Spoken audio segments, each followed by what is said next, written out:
Shalom, selamat pagi saudara-saudara yang terkasih dalam nama Tuhan Yesus Kristus. Sebelum kita memulai aktivitas kita hari ini, terlebih dahulu kita bersekutu dengan firman Tuhan. Untuk itu mari kita mempersiapkan hati dan pikiran kita berdoa. Ya Tuhan Allah Bapa kami yang bertahta tinggi dalam kerajaan sorga, terima kasih Tuhan untuk setiap penyertaan-Mu di tengah-tengah kehidupan kami. Kami bersyukur pada hari ini Tuhan masih memberikan nafas kehidupan bagi kami. Ya Tuhan, sebelum kami memulai aktivitas kami hendak bersekutu dengan firman-Mu. Berfirmanlah Tuhan, sebab kami telah siap untuk mendengarkannya. Dalam nama anak-Mu Tuhan Yesus Kristus kami berdoa kepadamu. Amin.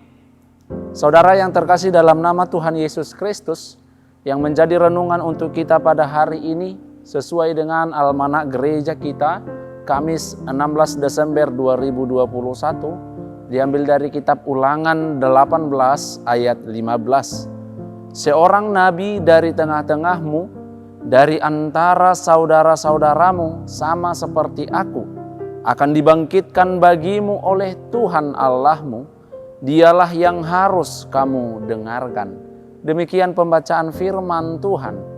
Saudara yang terkasih dalam nama Tuhan Yesus Kristus, secara umum kitab Ulangan berisi tentang amanat Musa yang disampaikan kepada bangsa Israel, generasi muda yang akan memasuki tanah perjanjian.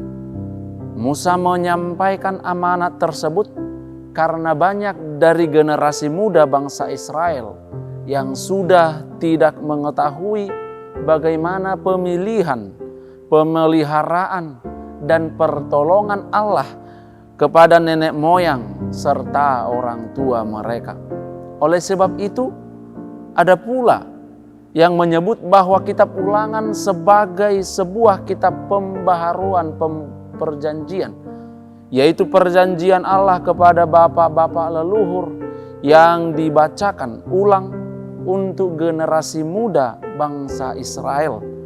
Tujuannya agar generasi muda bangsa Israel selalu ingat tentang kasih setia Allah kepada umat atau bangsa yang telah dipilihnya. Saudara yang terkasih dalam nama Tuhan Yesus Kristus, secara khusus amanat Musa pada Ulangan 18 ayat 15 sampai 20 ini menjelaskan tentang bagaimana sikap hidup yang harus dilakukan oleh bangsa Israel ketika mereka akan menduduki tanah perjanjian.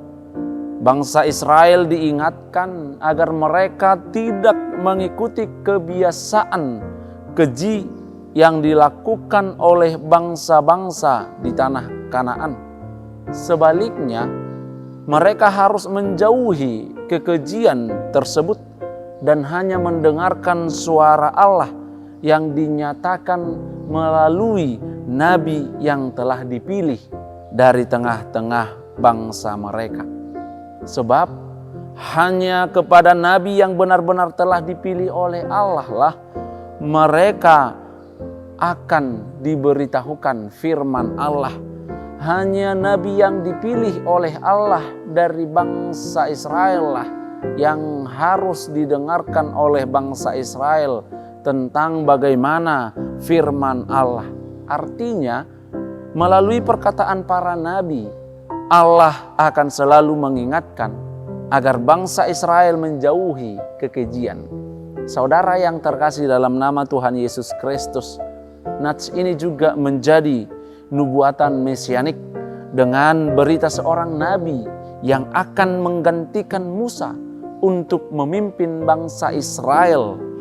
Bangsa Israel takut mendengar langsung suara Allah karena mereka takut mati. Kedahsyatan Allah adalah sama seperti yang dikisahkan dalam Keluaran 20 ayat 18 sampai 19. Karena itu Allah berjanji akan mendatangkan seorang nabi di antara mereka. Dan penggenapan nubuatan itu adalah kedatangan Mesias, Sang Juru Selamat. Kedatangan Mesias adalah penggenapan janji Allah.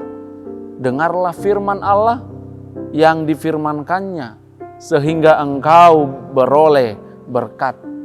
Mari kita selalu sedia, mari kita selalu siap untuk mendengarkan firman Tuhan, agar kita memperoleh keselamatan yang daripadanya, dan kita memperoleh berkat yang daripada Tuhan. Tuhan Yesus memberkati. Amin. Kita berdoa. Kembali kami mengucap syukur kepadamu ya Tuhan, untuk setiap penyertaan-Mu yang selalu menyertai dan memberkati kami. Ya Tuhan Allah Bapa kami telah mendengarkan firman-Mu. Ajari kami ya Tuhan untuk dapat setia dalam mendengarkan firman-Mu dan juga melakukan firman-Mu di tengah-tengah kehidupan kami, agar kami beroleh sukacita dan berkat yang berlimpah daripada Tuhan. Ya Tuhan, pada hari ini juga ketika kami hendak melanjutkan aktivitas kami di berbagai pekerjaan kami, agar kiranya Tuhan yang selalu memberkati dan menyertai kami. Terima kasih ya Tuhan. Kami sampaikan doa ini melalui anak-Mu Tuhan Yesus Kristus Tuhan kami. Amin. Shalom, selamat beraktivitas untuk saudara-saudara yang terkasih dalam nama Tuhan Yesus Kristus. Tuhan Yesus memberkati.